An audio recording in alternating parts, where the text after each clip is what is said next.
Olá! Vocês escolheram um livro da próxima gincana: Dragões de Éter, Caçadores de Bruxas.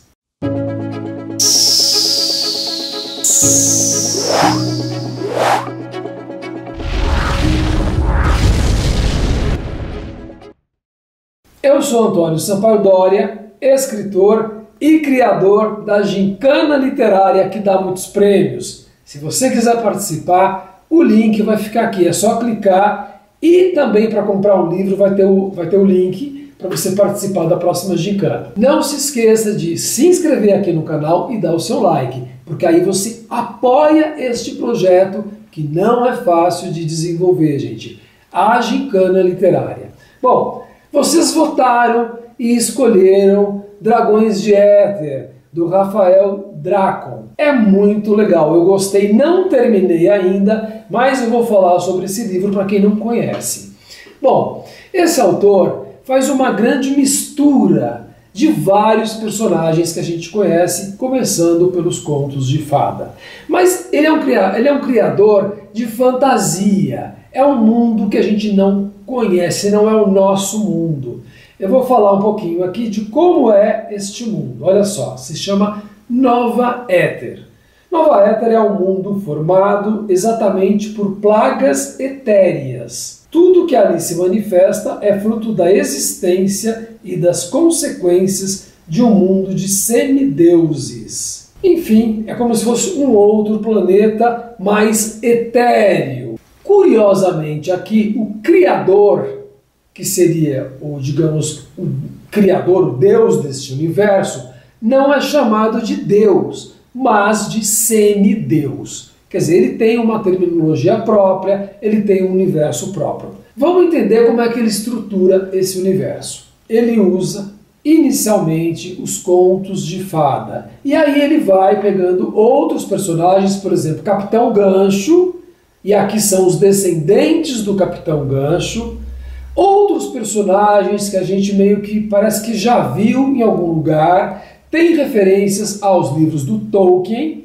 ou seja, ele misturou tudo. Tem um mapa aqui deste mundo, como você vê, não é a Terra, portanto entendemos que é um outro planeta. Ele começa contando a história de Chapeuzinho Vermelho. E aí ele provoca o leitor e fala assim: você não achou estranho que aconteceu isso? Que ela foi sozinha para uma floresta, mas por que ela foi sozinha? Mas por que o lobo agiu assim? E vai contando a história de outra maneira. E aí ele dá umas outras explicações. A mesma coisa com João e Maria. Ele conta a história deles, eles realmente foram presos por uma bruxa, aconteceu isso, aconteceu aquilo, mas nem tudo que a gente pensava era verdade. E a partir daí ele diz que esses personagens estão nesse universo aqui, e esses personagens todos estão no reino de Arzalum. E aí ele vai explicar o que é esse reino. Então uma parte aqui desse mapa é este reino. Neste reino existe um rei muito popular, que se chama Primo Branford. Só que ele era pobre. E aí, como ele lutou, como ele conquistou algumas coisas, ele se tornou um rei muito popular. Foi numa época em que houve as caçadas às bruxas, por isso que o título é Caçadores de Bruxas. Então as bruxas que faziam magia negra, que dominavam as pessoas, foram eliminadas. E é claro que nesse livro, como se chama Caçadores de Bruxas, as bruxas elas vão voltar para a cena. Mas o fato é que ele venceu as bruxas e esse se tornou um reino de paz. Então todo mundo está muito feliz ali, muito contente com esse rei, e ele tem 2 filhos, os príncipes, que um dia vão se tornar reis, ou o rei, que é o mais velho. Aí entram os piratas dessa história. Os piratas vão ser os vilões, são os piratas que vão causar uma guerra nesse reino e que todos os conflitos vão começar. A gente nem entende muito bem por que está começando esse conflito. É tipo assim, esse autor esconde essa informação para a gente ficar curioso e continuar lendo. O interessante, acho que o ponto de interesse mesmo desse livro é que aqueles personagens dos contos de fada vão crescer e vão se desenvolver, vão ter outras características, como se aquilo tivesse escondido naquelas histórias antigas. mas eles vão se revelando aos poucos e a história fica mais interessante. Esse autor, por sinal, Rafael Dracon, fez um grande sucesso com esse livro. E eu acho que o motivo é porque ele usou os contos de fada. Gente, esses contos estão dentro de nós, estão na nossa psique. Eu sempre digo isso.